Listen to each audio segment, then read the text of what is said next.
ข่าวพยากรณ์อากาศพยากรณ์อากาศประจำวันที่ 14 สิงหาคม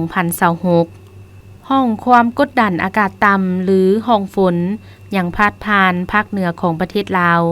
สมทบกับกระแสลมตะวันตกเฉียงใต้พัดปกคลุมซึ่งจะเฮ็ดให้มีฝนตกฟ้าห้องฟ้าเหลื่อม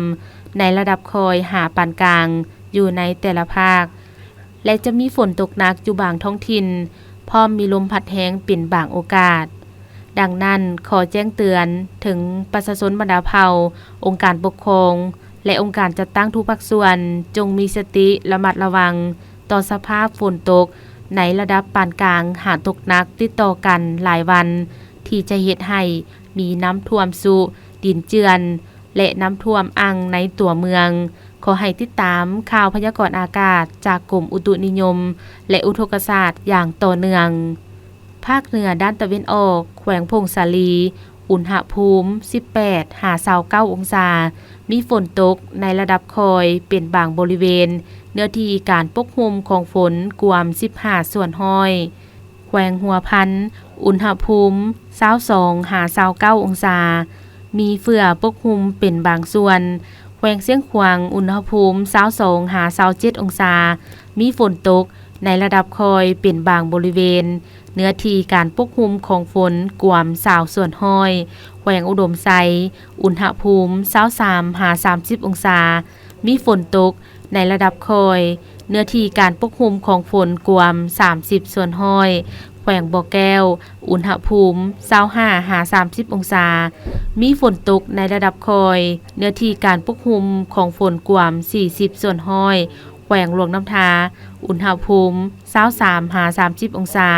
มีเฟื่อปกคลุมหนาแน่นมีฝนตกในระดับคอยเป็นบางบริเวณเนื้อที่การปกคลุมของฝนกวม20 ส่วนห้อยแขวงหลวงพระบางอุณหภูมิ 26-32 องศามีเฟื่อปกคลุมหนาแน่นแขวงไซยบุรีอุณหภูมิ 25-32 องศามีฝนตกฟ้าห้องฟ้าเหลื่อมเนื้อที่การปกคลุมของฝนกวม50 ส่วนห้อยนครหลวงวิงจันทร์อุณหภูมิ 26-32 องศามีฝนตกในระดับคอยเป็นบางบริเวณเนื้อที่การปกคลุมของฝนกวม10 ส่วนห้อยภาคกลางแขวงไซสมบูรณ์อุณหภูมิ 21-29 องศามีฝนตกในระดับคอยเป็นบางบริเวณเนื้อที่การปกคลุมของฝนกวม30 ส่วนห้อยแขวงเวียงจันทร์อุณหภูมิ 25-32 องศามีฝนตกในระดับคอยเป็นบางบริเวณเนื้อที่การปกคลุมของฝนกวม20 ส่วนห้อยแขวงบริคำไซอุณหภูมิ 25-30 องศามีฝนตกในระดับคอยเนื้อที่การปกคลุมของฝนกวม40 ส่วนห้อยแขวงข้ามมวลอุณหภูมิ 24-32 องศามีฝนตกในระดับคอยเนื้อที่การปกคลุมของฝนกวม30 ส่วนห้อยแขวงสวรรณเขตอุณหภูมิ 27-32 องศามีฝนตกฟ้าห้องฟ้าเหลื่อมเนื้อที่การปกคลุมของฝนเท่ากับ40 ส่วนห้อยของภาคใต้แขวงจำปาสักอุณหภูมิ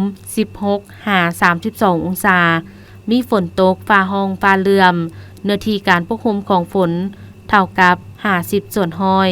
แขวงสารวันอุณหภูมิ 26-31 องศามีฝนตกในระดับคอยเนื้อที่การปกคลุมของฝนกวม50 ส่วนห้อยแขวงเซกงอุณหภูมิ 24-28 องศา